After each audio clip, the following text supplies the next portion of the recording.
outro fator é entender Toda experiência é esta terra. Fondation Jean Jaurès. Penser pour agir. Bonjour Jean-Pierre. Bonjour.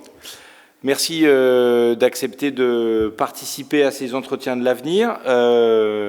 Jean-Pierre, tu restes dans le cœur de beaucoup et en tous les cas dans les livres bientôt, hein, même si tu es encore un jeune et fringant jeune homme, comme président du Sénat, issu des rangs du Parti socialiste en octobre 2011, jusque le renouvellement de 2014. Donc la période fut brève, mais elle n'en reste pas moins historique. Mais ce n'est pas par ça que je voudrais qu'on commence notre entretien, mais comme de tradition, je voudrais qu'on aborde un peu ton entrée dans le Parti socialiste qui, à la différence de beaucoup de celles et ceux que j'ai reçus auparavant, est fort tardive, puisque tu adhères au Parti socialiste qu'au tout début des années 80.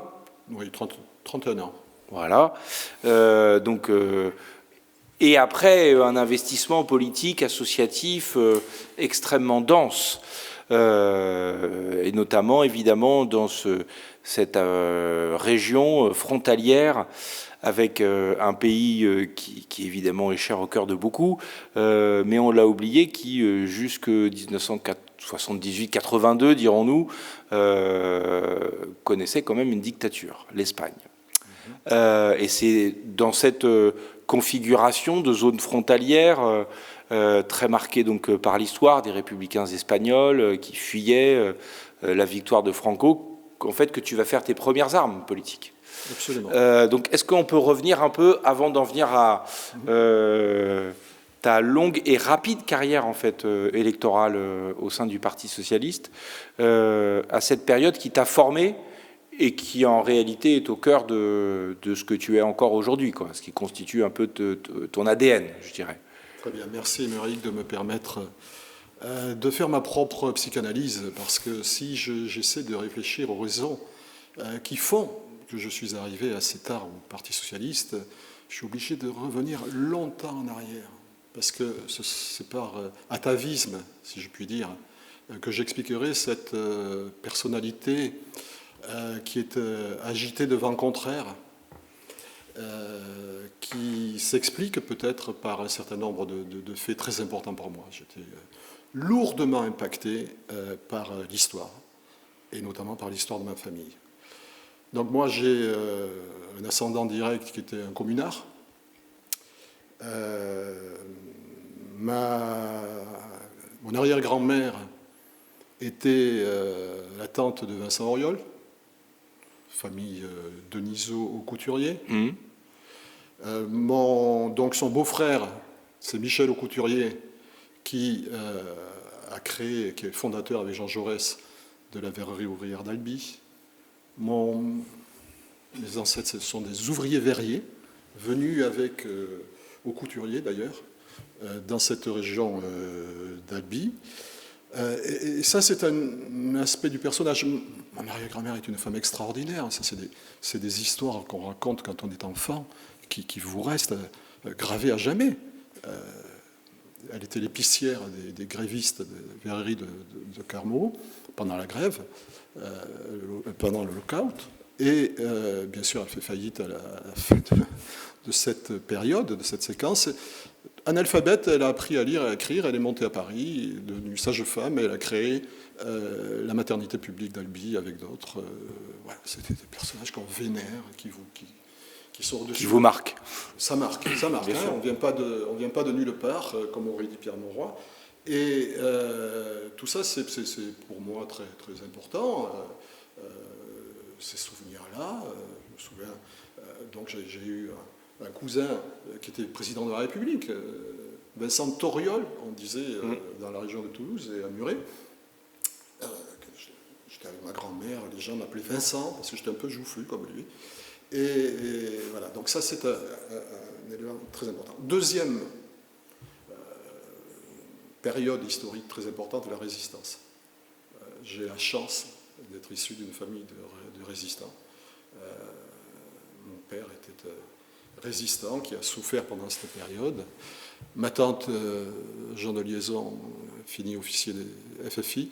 mon autre oncle, chef de réseau, etc., etc. Et ces histoires-là, elles ont gravé mon enfance parce que j'entendais parler de tout ça. Jamais directement, parce que les résistants, une particularité, c'est une pudeur incroyable. Mais quand les portes restaient entrouvertes et qu'on recevait les parents du copain de mon père qui avait été fusillé par les Allemands, moi, dans la cuisine en train de faire mes devoirs, voilà, je vais très loin dans la psychanalyse. Dans la psychanalyse et dans l'intimité. Mais c'est important. Non, mais c'est ce qui a constitué le môle sur lequel tu t'es construit. Et pourquoi je disais qu'il y a le yin et le yang? Parce que le yin, c'est Vincent Auriol, Jaurès. Nous étions donc dans le cercle de Jean Jaurès. Moi, je suis allé au lycée Jean Jaurès à Castres. Et puis de l'autre côté, il y a ce père qui est devenu communiste pendant la Résistance, qui était très impulsif, d'ailleurs pour des raisons liées à ce qu'il avait vécu pendant la guerre. Et je crois que ça a complètement marqué mon caractère, et j'ai toujours été un peu comme ça, avec deux manières différentes d'exprimer mes idées et ensuite la politique. J'étais donc avec mon père jusqu'à l'âge de 11 ans et envoyé jusqu'à l'âge de 15 ans chez cet oncle qui était un notable, plus âgé que mon père, lui jaurétien, socialiste, plus modéré. L'eau et le feu. Voilà. C'est comme ça que je suis parvenu à comprendre pourquoi je m'étais comporté dans ma vie de cette manière-là. Mon père était communiste, j'avais beaucoup de réticences. Et peu avant mai 68, je fais deux rencontres, deux personnages importants, parmi d'autres, Daniel Ben Saïd et Henri Weber. Henri descend à Toulouse, Daniel Ben Saïd est toulousain, ses parents avaient un bistrot pas très loin de chez nous. Et donc, voilà, je suis conquis par ces idées.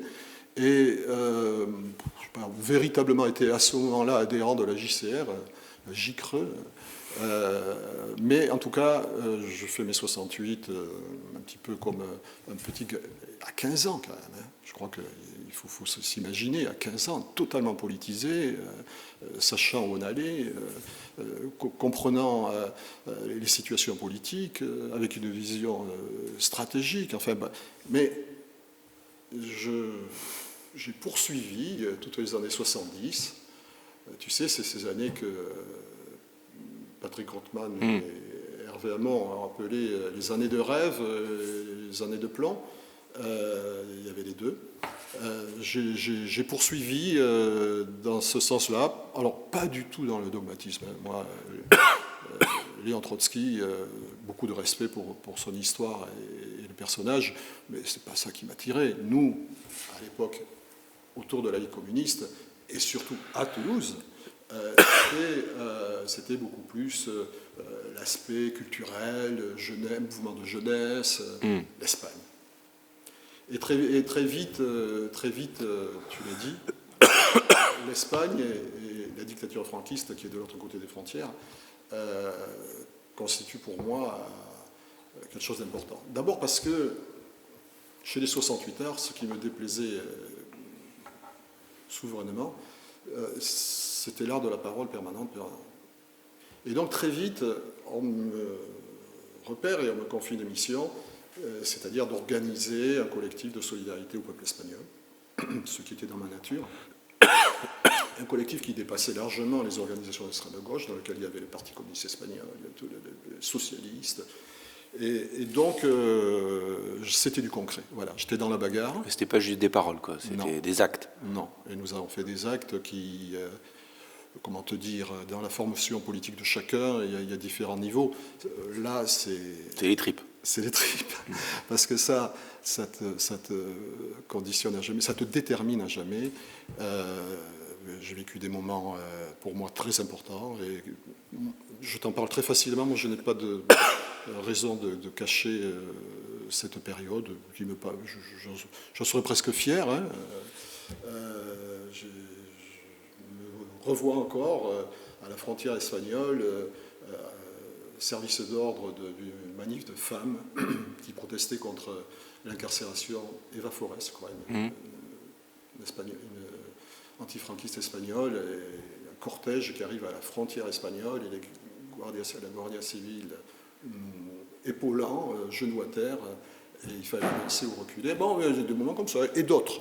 Mais là, par contre, je ne m'épanche pas trop sur mes faits de guerre, parce que, ayant eu les parents que j'ai eus, c'est vraiment... Oui, pour toi, c'était presque naturel, quoi. Oui, et ce que je pense, je sais pas, je sais ce que m'ont dit un certain nombre de copains, de camarades qui sont aussi fils de résistants. Je crois que ça a terriblement pesé sur nous, et d'une certaine manière, on a voulu peut-être se comparer, se mettre au niveau, à la hauteur de nos parents. Et cet investissement dans les milieux d'extrême gauche, alors, il y a tout le reste, hein, on va peut-être en parler 3 secondes, le Vietnam, etc. Oui, bien sûr. Le contexte politique d'alors, quoi. C'est aussi parce que... Mais pourquoi, après tout, dans les années 70, beaucoup de personnes qui, comme toi, ont eu des parents qui ont fait acte de résistance de manière parfois très importante, qui vivaient donc le même contexte de lutte contre ce que l'on appelait alors l'impérialisme américain, etc., de lutte contre la dictature franquiste, ou on l'a oublié aussi, mais les dictatures au Portugal, la dictature en Grèce, bref, un moment où la règle était peut-être moins la démocratie libérale que ça ne l'est aujourd'hui, quoi, avec ses avantages et quelques affres parfois. Et donc pourtant, beaucoup de cette génération, eux ou elles, sont allés directement au Parti socialiste de Mitterrand de 71, voire même avant, hein, et n'ont pas ressenti le besoin d'aller dans des mouvements type la LCR ou certains l'OCI, etc. Question que j'ai posée à Jean-Christophe aussi, qui lui avait donne une analyse stratégique, etc., etc. Est-ce que toi, c'était cette analyse stratégique, ou est-ce que c'était parce que ça faisait écho à une partie de ta famille, justement, et donc le côté Vincent Auriol, ça va, mais pas tout de suite, quoi. Pas tout de suite.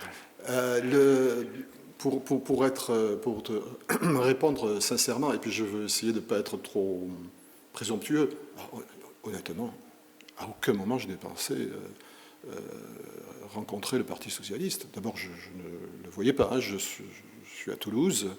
Nous avions eu un maire, Louis Bazerque, socialiste jusqu'en 73, je pense. Mais dans la fac dans laquelle fac de droit, hein, où il a fallu s'imposer. Moi, j'étais interdit au moins un trimestre d'amphi par l'extrême droite, la corpo de droit, étant ancien leader des comités d'action lycéens. Voilà, mais je joue au rugby aussi. J'avais une deuxième passion, voilà. Ouais. Et donc, on a vite rétabli les choses avec mes amis. Et donc, il y a eu quelques offensives de Pâques, quoi. Oui, un peu, voilà. Tu vois, avec quelques amis venant de l'Aude, un peu solides, première ligne. Tout ça a été réglé très vite. Mais, donc, moi, j'ai besoin d'avoir la chair de poule pour faire de la politique. Tu vois, je pense que c'est ce qui manque peut-être un petit peu aujourd'hui. On a besoin de vibrer. Et ce qui me faisait vibrer, c'est bien sûr ces combats avec l'Espagne, ces jeunes Espagnols que je récupérais, que je planquais,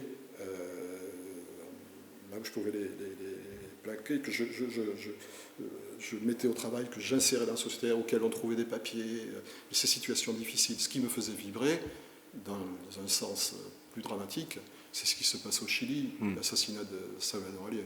Je dis assassinat pour ce qui me concerne. Bien sûr. Ce qui me faisait vibrer, c'est comme la jeunesse américaine, se battre contre la guerre au Vietnam. Nous n'avions pas de limite. Notre horizon était très ouvert. Oui, c'était la vraie mondialisation. Déjà, j'avais été tourné beaucoup sur l'Espagne, ce qui s'expliquait parce que dans mon HLM, la moitié de ceux qui étaient jusqu'au dernier étage étaient espagnols, et j'ai vécu avec eux l'histoire de la République espagnole et ensuite de la guerre contre le franquisme. Là aussi, je ne dis pas guerre civile, ce n'était pas une guerre civile, c'est un putsch contre un gouvernement démocratiquement élu. Et légal et légitime. Voilà, donc tout ça, ça m'amène à aller vers des endroits où ça vibre, des endroits qui sont dans le mouvement, si tu veux. Mais alors, Jean-Pierre, tu aimes vibrer, tu aimes les endroits où ça vit. Très bien, tu rentres au Parti Socialiste en 83. C'est pas franchement l'endroit où ça vit le plus, ça vibre le plus en 83. Tu vois, c'est le yin et le yang. Alors, qu'est-ce qui fait que... certes, tu deviens maire de ton petit village. Pas certes, ça a été déterminant. C'est-à-dire que fin des années 70... Mais tu deviens maire d'un village de 80... Combien 90 habitants. Alors, le fait de devenir maire d'un... d'altitude. Oui, mais donc d'un village de 90 habitants change du tout au tout. C'est-à-dire que tu passes d'une zone culturelle, intellectuelle et politique, LCR ou proche, quoi. Parce que tu la quittes à la fin des années 70, et du coup, 90 habitants, ça te fait passer au Parti Socialiste. Alors, je taquine un peu, mais... Déjà, j'étais donc à la fac de droit, je me destinais à une carrière universitaire, de l'enseignement sûrement. Je termine ma thèse de doctorat, je ne la passe pas, parce que je décide de partir dans la montagne. Voilà, il y a eu... Tu vois, quand on a été à ce point politisé, à ce point militant, quand on a vécu tellement de choses... Peut-être qu'à un moment, il faut rompre. Et donc j'ai eu ma traversée du désert, Claude Bartholone dirait du bac à sable, et je pars à la montagne, puisqu'on me demande de diriger la Ligue de l'enseignement, un grand village de vacances très, très, très sympa. Et là, le petit village où je suis, les gens se tournent vers moi en disant « Il va y avoir des élections municipales, tu as fait des études, c'est calme-toi qui doit être maire. » quoi. Voilà. Je cède. Et là, Vincent Auriol est revenu, du coup. Et là, voilà, je m'assois derrière le bureau du maire, je mets l'écharpe tricolore. Non. Et là, je me suis rendu compte que dans ce petit canton, qui était le plus petit canton de France, la totalité des communes de ce canton, où il y avait moins de 1000 habitants. Il y a des organismes, un peu comme le Parti communiste que j'avais connu dans ma jeunesse, qui animait la cité ouvrière en Palo à Toulouse et qui s'occupait des gens en difficulté, qui distribuait ce qu'il fallait distribuer. Et là, il y a une section socialiste où les gens se rencontrent, parlent, et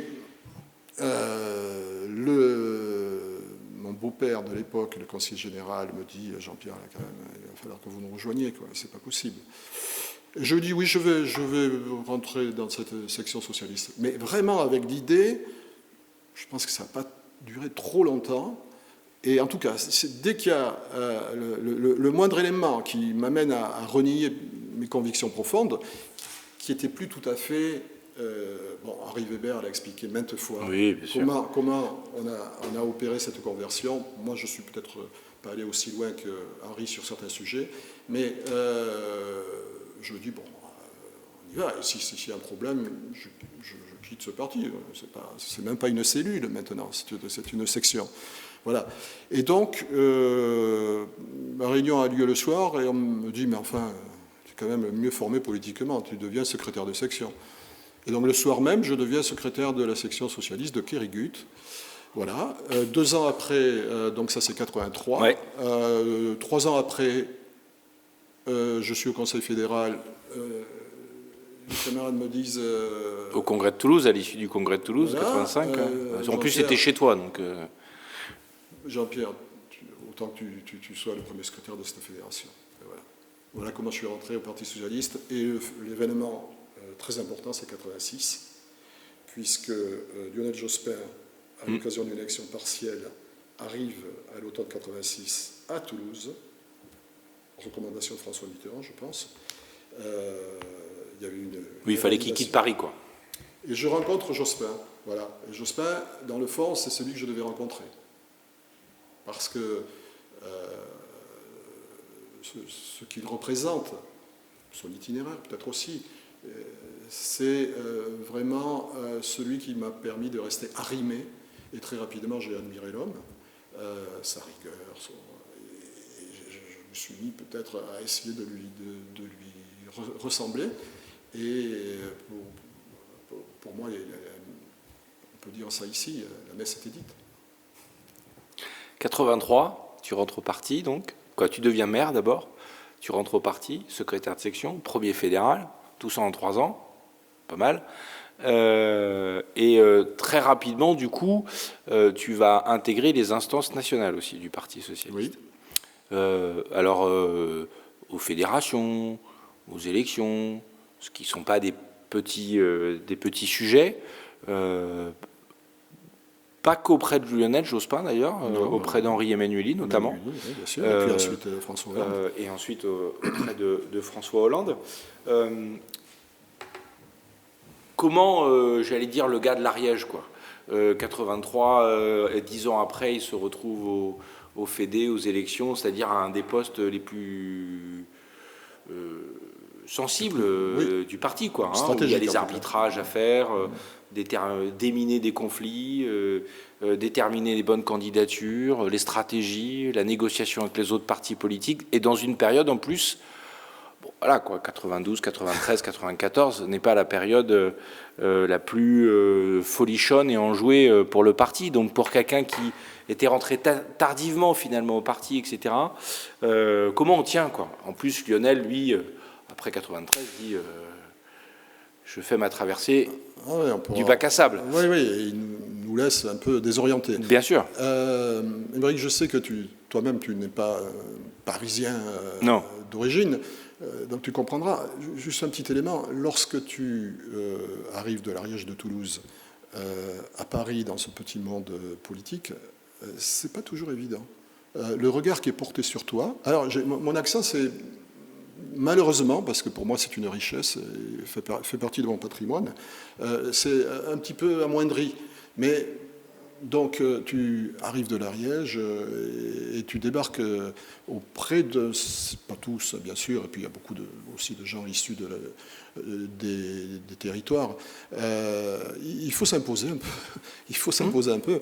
Bon, la confiance que Lionel Jospin me témoigne a été déterminante, puisque dès 88, nous sommes très proches. 92, je deviens son directeur de campagne, et même directeur, c'est un peu moi qui étais chargé d'ancrer le courant Jospin dans les 8 départements de Midi-Pyrénées. Nous avons des relations régulières, je lui rends compte, je vis une aventure extraordinaire avec un homme d'État d'une envergure que je perçois tout de suite.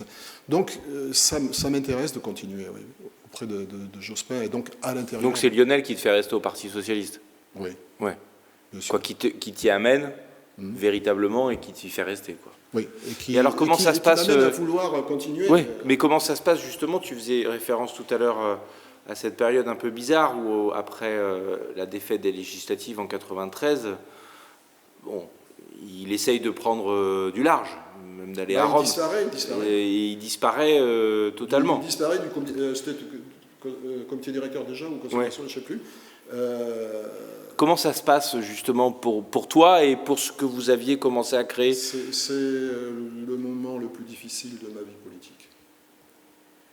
C'est-à-dire que je conserve cette admiration pour Lionel, mais Lionel ne fait pas de choix et nous sommes confrontés nous-mêmes à notre propre destin. Et donc, tu sais, Dominique Strauss-Kahn a été celui qui peut-être m'a permis de devenir ce que je suis devenu ensuite.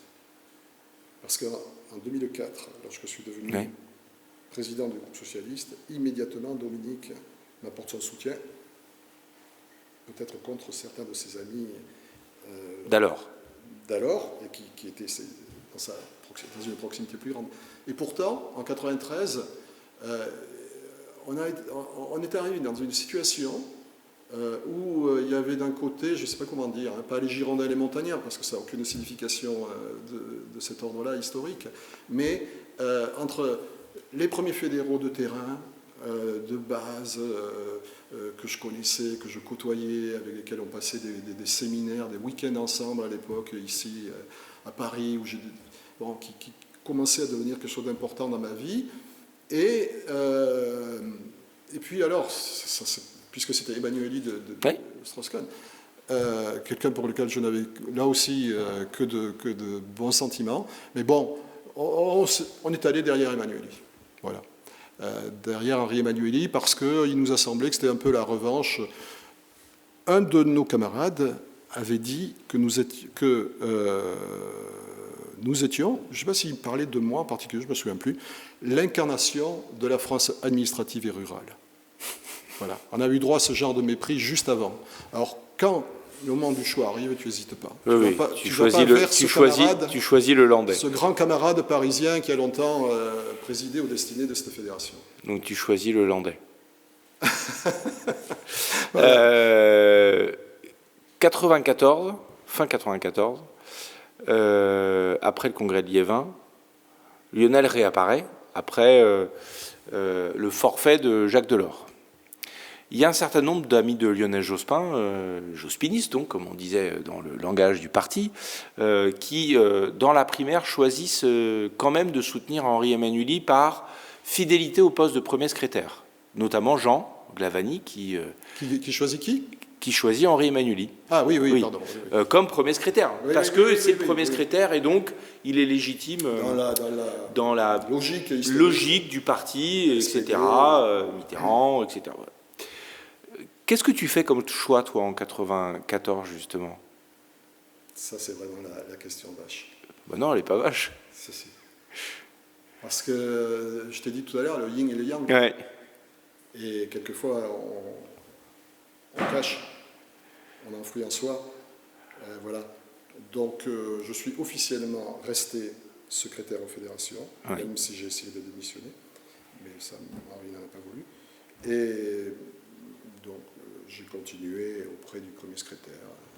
Mais quand Lionel revient, quel est ta... Immédiatement, je crois être le seul avec Alain Claes, peut-être, à être resté à la direction du parti. C'est donc, nos liens n'étaient pas coupés. 95, il y a la campagne présidentielle de Lionel, qui est un beau moment d'espoir et où le socle réapparaît, quoi, en quelque sorte, qui se reconstitue. Et donc toi, tu continues après avec Lionel au sein du parti. Bien sûr. Comment se passe la préparation de ces élections législatives qui devaient se dérouler en 98 et puis grâce au talent électoral de Dominique de Villepin, elles se dérouleront en 97. Comment ça se passe à l'intérieur du parti ? Parce que c'est à un moment donné compliqué quand même, parce que les courants sont encore là.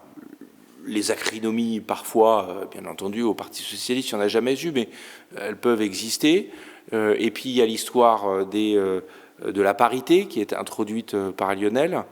Comment ça se passe dans l'équipe qui structure ça, des fédés et des élections à laquelle tu... Bon, la campagne de 95 n'a pas posé de problème. Non. Tu sais, nous n'étions plus au siège de Solferino dans cette période, et nous étions dans un siège provisoire, j'ai oublié le nom de la rue, Cherche-Midi peut-être. Oui, la rue du Cherche-Midi, le siège de l'élection présidentielle. Voilà. Et donc on était dans des conditions, je ne dirais pas précarité, mais de proximité. On était tous un peu entassés les uns sur les autres. Je pense que ça crée un bloc, ça a créé... ça soude. Ça a soudé. Le parti a très bien travaillé naturellement avec le candidat. Non, je pense qu'il y a pas... Alors, il y a quelques boudeurs qui n'avaient pas accepté le choix des militants précédemment, mais c'était vraiment très, très marginal. Et donc, nous nous sommes inscrits en 1995 dans cette campagne, dont nous avons vu très vite qu'elle était porteuse d'espoir. On n'avait pas pensé qu'il serait premier au premier tour, mais des défaites comme celle-là, je pense encore aujourd'hui, on en redemanderait.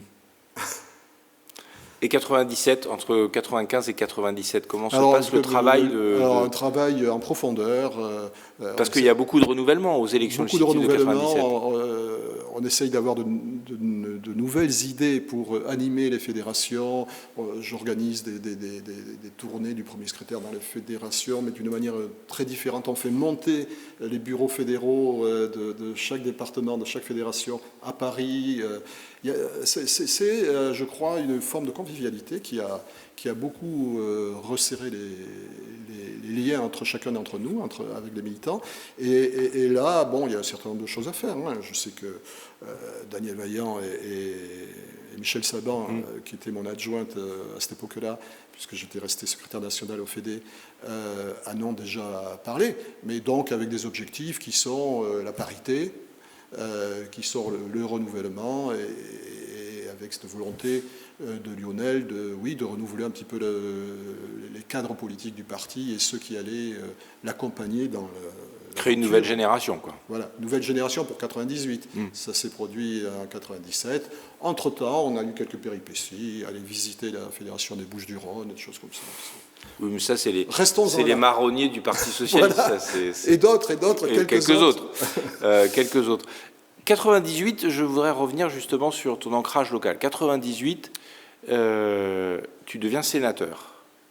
Mais avant, je deviens conseiller Mais avant, général. tu as été élu conseiller général. Ouais. Alors ça, c'est... Alors, voilà, pour un mec, pardon de l'expression, qui rejoint le parti en 83, qui devient maire un peu par inadvertance, etc., quand on regarde ça d'un peu loin, ça a tout du parcours classique du notable. Maire 83, conseiller général en 89.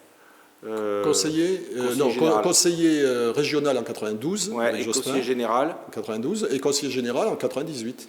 Et sénateur en 98. La même année. C'est pour ça que c'est très important. Voilà. Les deux sont. Et voilà, ça fait un peu le parcours classique. Pas tellement.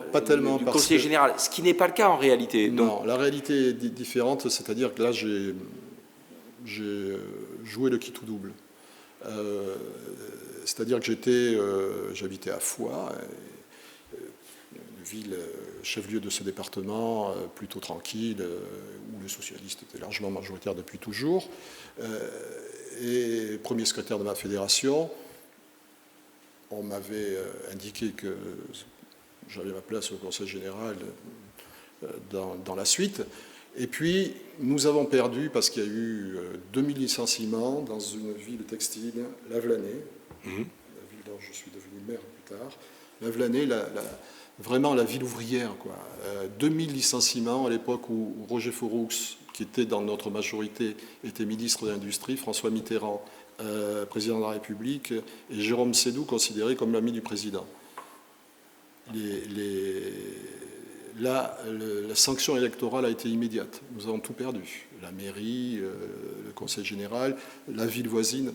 Et donc là, ça m'arrive donc quelquefois, je dis, Jean-Pierre, c'est pas possible. La section de Lavelanet, il restait une dizaine d'adhérents, tous de plus de 60 ans.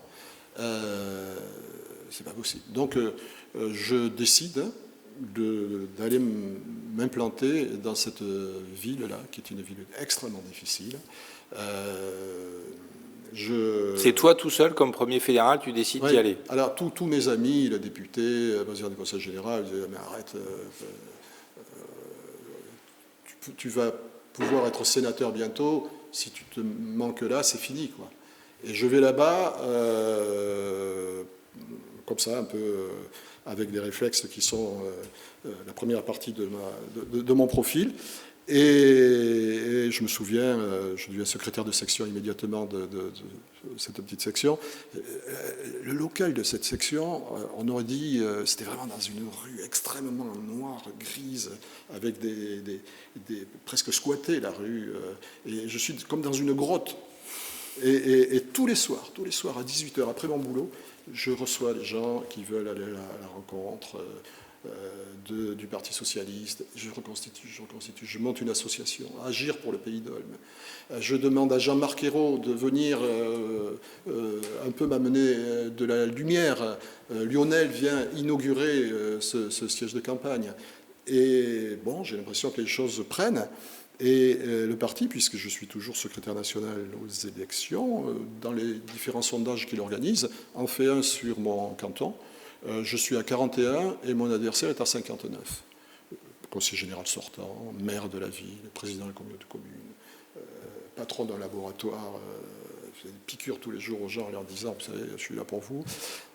Pire qu'une infirmière libérale, quoi. Un gentil monsieur. Ça n'empêche pas. Non, mais il vaut mieux avoir face à soi un gentil qu'un... Oui. Et donc... qu'un saligo. Pardon de tous ces détails. Et donc, là... on se retourne à nouveau vers moi, on dit non, on va peut-être te débrancher là, parce que je vais faire ma randonnée habituelle de montagne et à 2000 mètres avec mon copain, un guide de haute montagne, je lui explique ça. Il me dit vas-y. Ouais, là, tu as le chemin pour monter au Saint-Barthélemy, il est étroit. Le tien aussi, mais tu vas y arriver. Franchement, ça s'est passé comme ça. Et je redescends. Les randonnées montagne et la marche de manière générale ont une vertu incroyable sur la capacité que ça te donne ensuite à bien comprendre les situations. Et lorsque j'étais premier secrétaire, etc., souvent, j'allais marcher... Tu arpentais... pour comprendre, je redescendais. Bon. Et donc là, j'y vais, et on fait une campagne du feu de Dieu.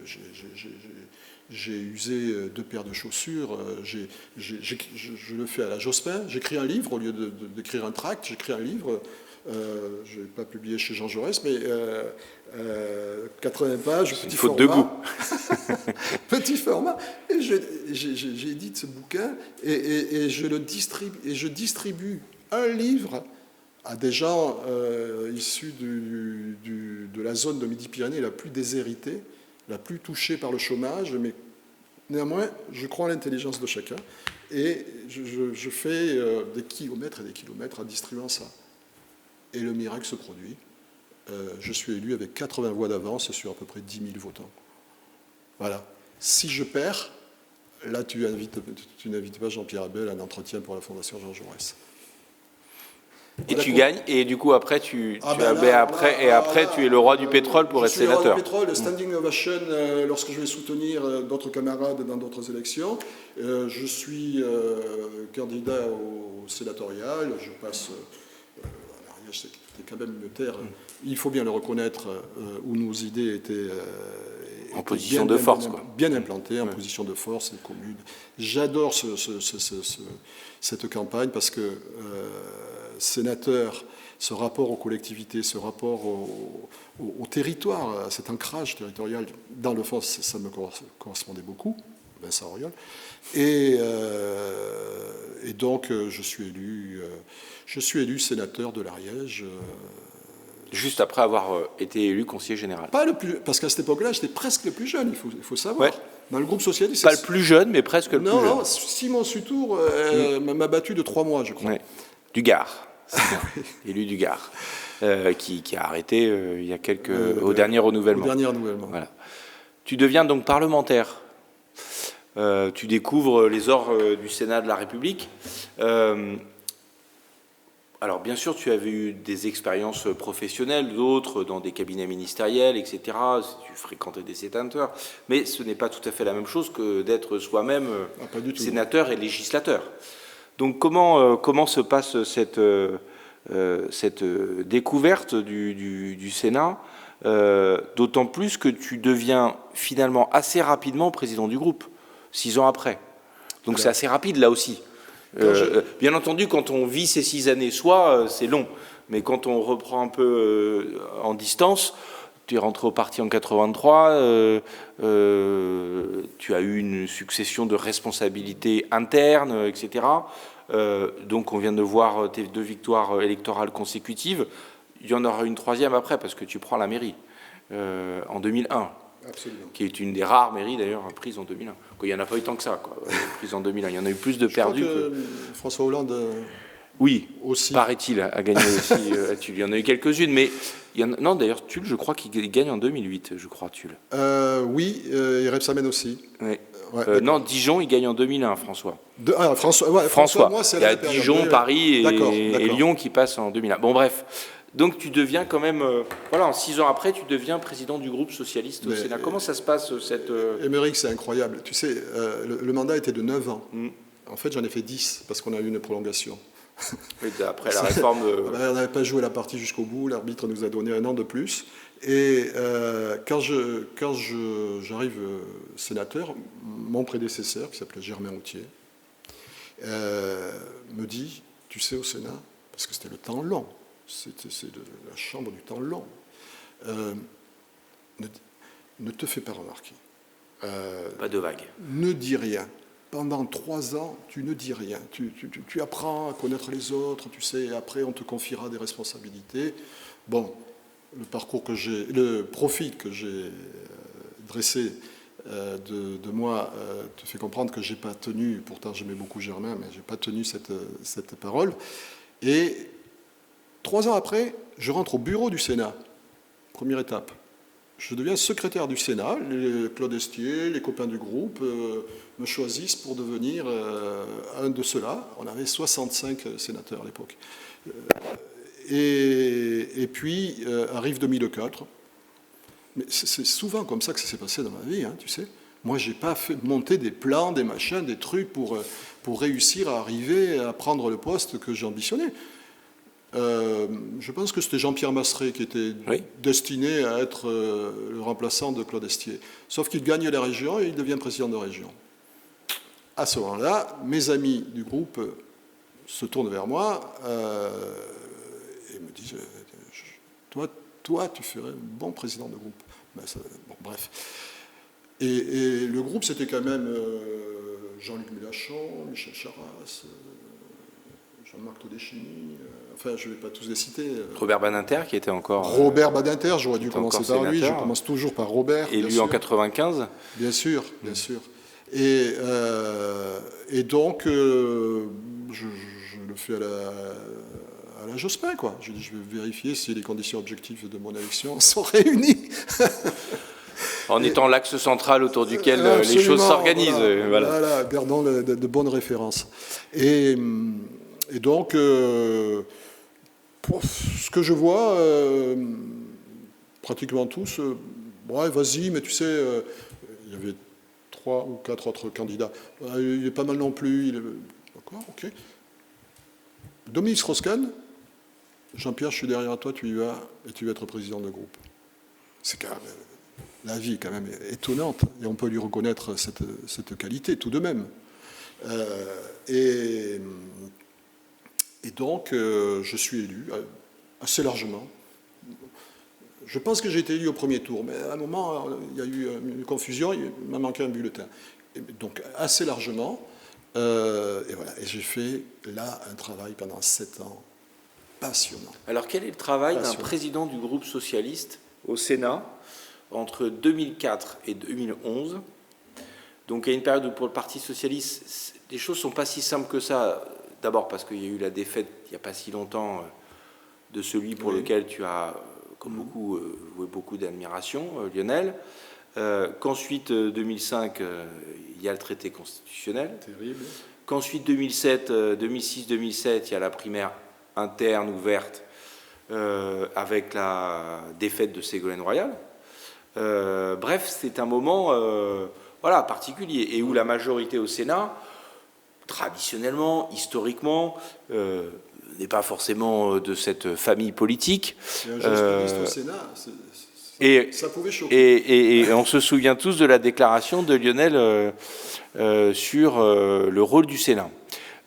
Donc, voilà, comment ça se passe?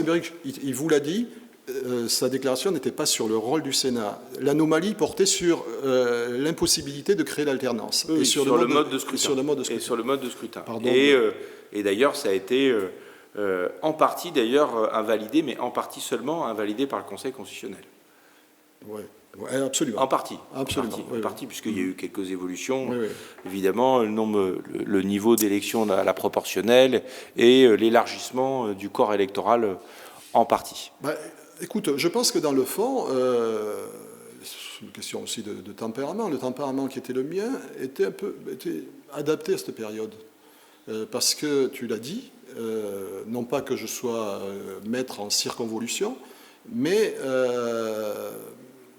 moi, j'ai plutôt tendance à, contrairement à la première période, quoique nous étions quand même plus ouverts, j'ai cité Jean-Christophe tout à l'heure, qu'une autre officine qui était... Moi je parle avec tout le monde, j'ai des relations, alors à l'intérieur du groupe bien sûr, bien au-delà des courants, etc. Oui. Et au Sénat également, donc ça m'a permis d'avoir des liens très vite.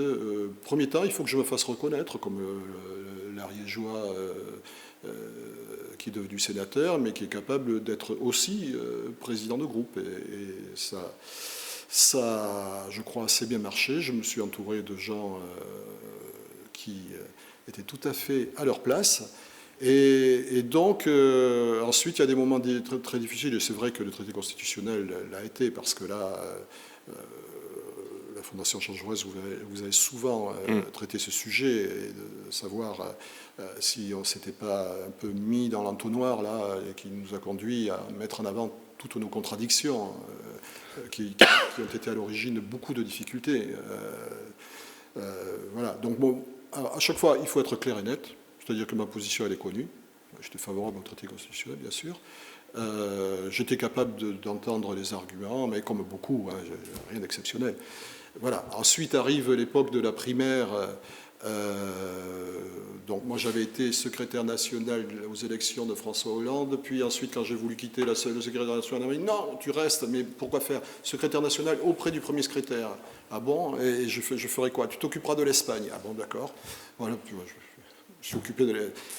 Non, il y avait un lien qui s'était créé en 1994 lorsque j'ai fait la fête de la Rose en Corrèze, là aussi. Moi je fonctionne beaucoup à la fête. À l'amitié, à la fête. À l'amitié, voilà. Hein, c'est peut-être... C'est pas forcément un mal. Hein. C'est pas un mal, il faut s'en méfier parce que j'ai quand même eu quelques déceptions. Mais voilà. Et donc, François, Lionel, Ségolène, avec Kader Arif, on écoute Lionel qui avait envisagé les choses. Peut-être aurait-on dû le pousser beaucoup plus que... On ne l'a fait, mais bon, il y a quelque chose d'irrésistible qui décolle, là, la fusée Ariane, et c'est ce que tu sais de la campagne de Ségolène Royal, que nous jouons à fond. François Hollande me dit, écoute, essaye d'aller, Rebsamen et moi, essaye d'aller auprès d'elle, parce que elle n'est pas prémunie contre un certain nombre de... Elle avait eu un problème, notamment dans le Pas-de-Calais, je me souviens. Il faut peut-être, puisqu'elle va être notre candidate, qu'on fasse en sorte qu'elle soit respectée. Et donc, on s'est engagé derrière Ségolène, mais à chaque fois, j'ai l'air de me justifier, mais honnêtement, je fais un peu naturellement, quoi. Dominique, bon, Fabius, on avait retrouvé un contact, pas de problème, mais bon, c'était Ségolène. Donc on fait campagne pour la responsable du parc que les militants ont désigné. Voilà. Mais quel est le rôle du président du groupe socialiste au Sénat à ce moment-là? Parce que la majorité sénatoriale est relativement dense, même si elle s'effrite. Oui. En réalité, puisqu'il y a eu les victoires locales de 2004 et les victoires locales de 2008. Mais donc j'imagine que vous faites les comptes quand même. On était loin du compte.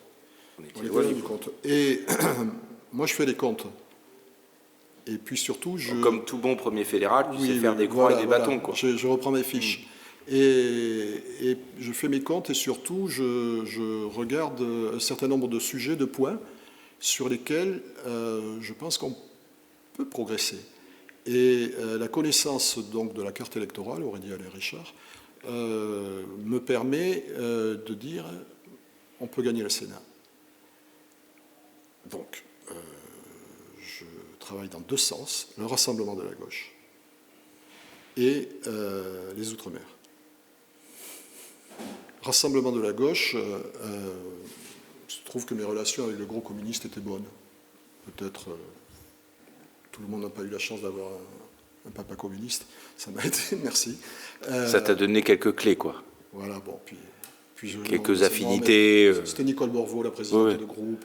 On se passait bien avec tous. Et radicaux, le RDSE au Sénat, Yvon Collin à l'époque. Et là, on solidifie. Et on mène un combat contre la réforme des retraites de Sarkozy, qui a été fondateur et qui m'a peut-être mis un petit peu en lumière et a permis, comme aurait dit Ben Saïd et Weber, la répétition générale. Donc, à partir de là, moi, je pense vraiment que les choses sont possibles. Je dois vous rappeler que j'étais presque le seul. Et j'ai entendu notre première secrétaire dire « Mais Jean-Pierre, qu'est-ce qu'il a pris le soleil des Pyrénées, jamais on ne gagnera le Sénat. » C'était juste un fantasme. J'ai entendu Arnaud Montebourg dire « Mais le Sénat, s'il doit y avoir alternance, ce sera avec un radical de gauche, ça ne peut pas être autrement. » Arnaud, je le lui ai rappelé. Ben non. Donc,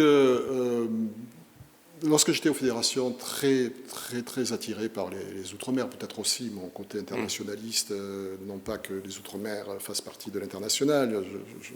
On a bien compris. Je ne suis pas en train de dire une énorme bêtise, mais je les connaissais, la Martinique, la Guadeloupe, la Guyane, la Réunion et les autres, même Mayotte. Et donc là, ce sont des élus qui ont besoin d'être en confiance plus encore que les autres. Et ils veulent savoir ce que tu as derrière la semelle. Et donc, voilà, j'ai travaillé à mieux nous faire connaître, à mieux expliquer, à mettre en perspective par rapport à des gens qui se situaient plutôt... Bon, il y avait les socialistes, bien sûr, mais... Oui, mais les autres plutôt... Les autres, mais qui étaient... D'autant que les structurations partisanes dans l'outre-mer sont différentes et différentes les unes des autres. Absolument. Donc, bien sûr. Par rapport à des tropismes bien sûr, particuliers. Évidemment. Voilà. Et pour le reste, donc, gros travail. On a monté des séminaires communs avec le PC, avec le groupe communiste, avec les radicaux. Et puis, alors, j'identifie les points sensibles. Voilà. Tu vois, le Morbihan, par exemple, c'est intéressant. Et l'élection arrive, donc, 1er octobre, oui, 2011, oui, parce que je réfléchissais entre l'élection elle-même et mon élection à la présidence du Sénat. Et donc, nous sommes dans mon bureau avec un ami, en train de regarder un petit peu les résultats. Je suis rentré de Toulouse dans l'après-midi, tu vois, pas pressé tellement. Ça ne servait à rien, de toute façon. Donc, Moi, en 2008, j'avais été réélu avec 67% des voix dans mon département. Je n'étais pas renouvelable en 2011, mais j'étais allé donner la main à quelques camarades. Et puis, à un moment, l'ami qui est en face de moi me dit « Jean-Pierre, je pense que tu devrais mettre la cravate. » Il venait d'avoir peut-être le Morbihan, où là, ça tombait, le sénateur socialiste, enfin, en tout cas de notre majorité, de manière étonnante. Voilà. Et on a fini avec 3 voix, 3 voix de marge. J'ai été élu président avec 7 voix. Cherchez l'erreur. c'est le Sénat. Voilà. C'est là que la faconde peut aider. Et au sein du groupe, comment dirais-je, les choses avec élégance. Le fait que ce soit l'ancien président du groupe socialiste, ça ne posait pas de problème que ce soit lui le candidat, quoi. C'était naturel que ce soit toi le candidat. Nous avons une réunion dans la salle Clémenceau, je crois, présidée par Robert Badinter. Robert quittait le Sénat et nous allions désigner le candidat à la présidence du Sénat. Bon. Même si on me reproche de ne pas faire trop de médias, les médias avaient beaucoup donné derrière Jean-Pierre Bel, futur président, et donc je présente ma candidature. Je ne retrace pas mon parcours dans le détail de ce que je viens de faire avec toi ce matin, mais néanmoins, ça s'impose. Il y aurait eu, je dois reconnaître, c'est tout à fait logique, d'autres velléités, d'autres camarades qui pensaient que c'était peut-être pour eux, mais la gravité du moment, les responsabilités qui étaient les nôtres, j'avais réussi à faire que le Parti communiste nous soutienne dès le premier tour. Rassembler les radicaux. Alors, pardon, mais ce n'est pas facile. Me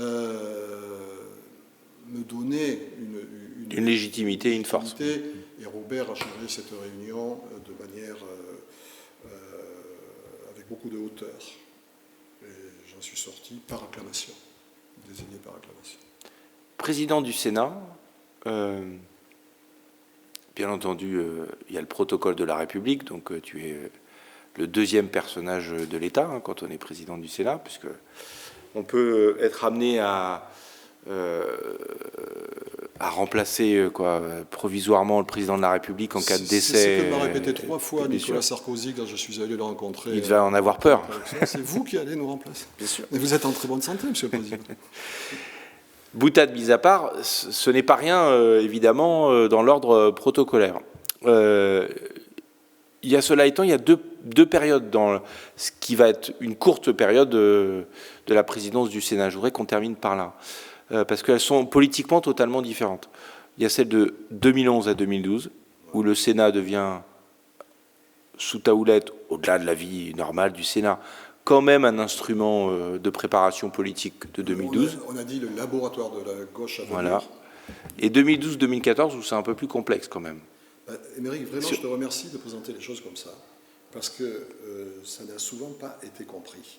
Et j'ai entendu trop souvent des personnes, des camarades même, dire, mais enfin, on avait tout jusqu'en 2014, l'Assemblée, le Sénat.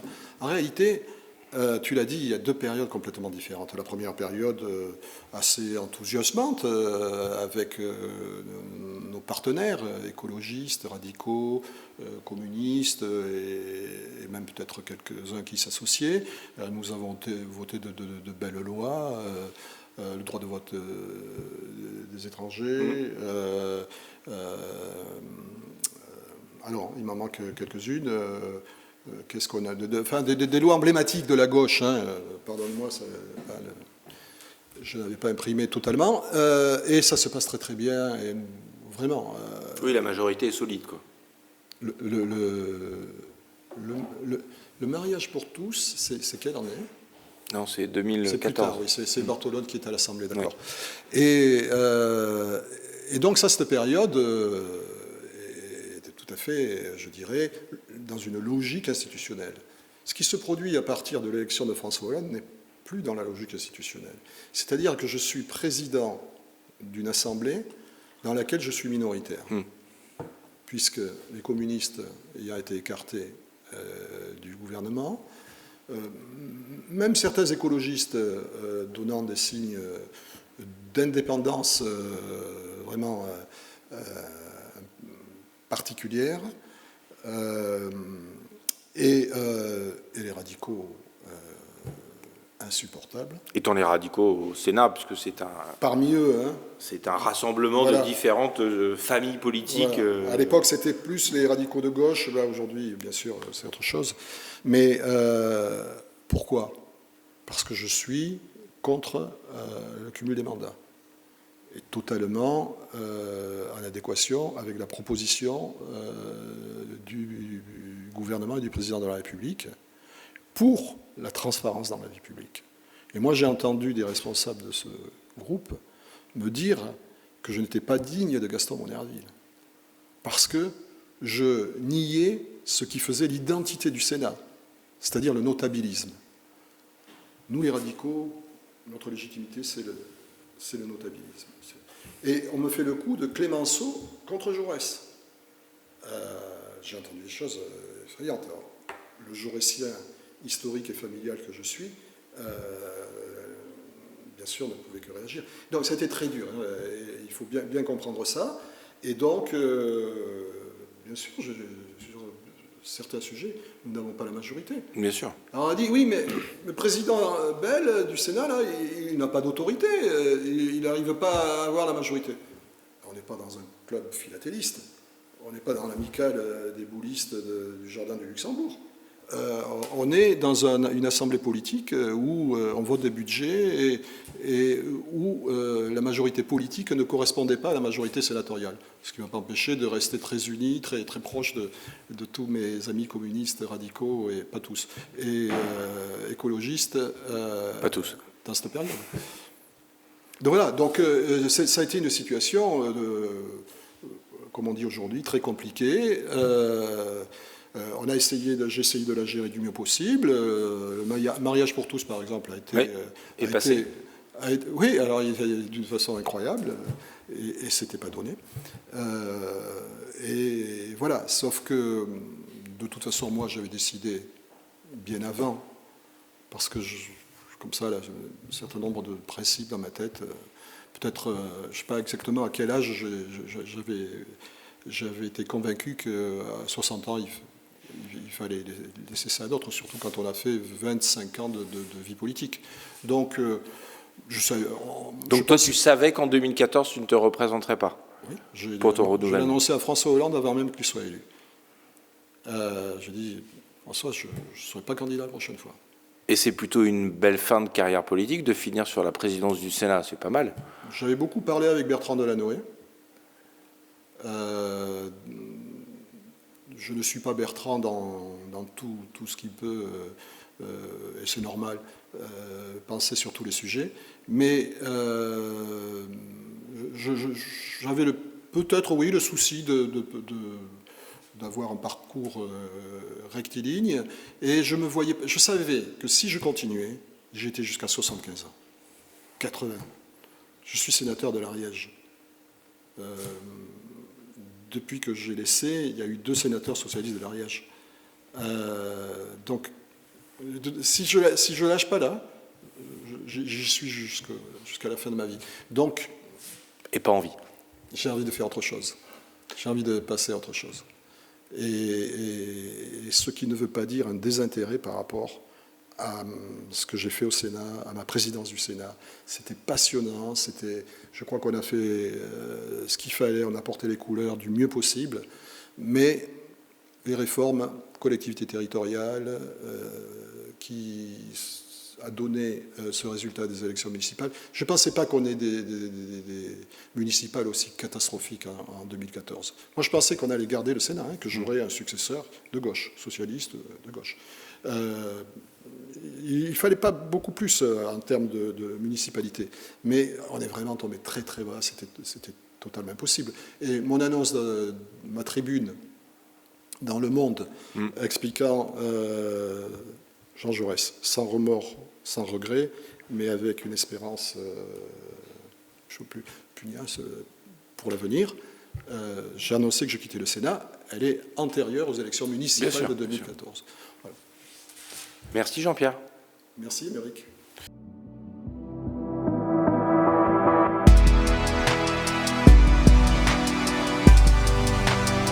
Fondation Jean Jaurès. Penser pour agir.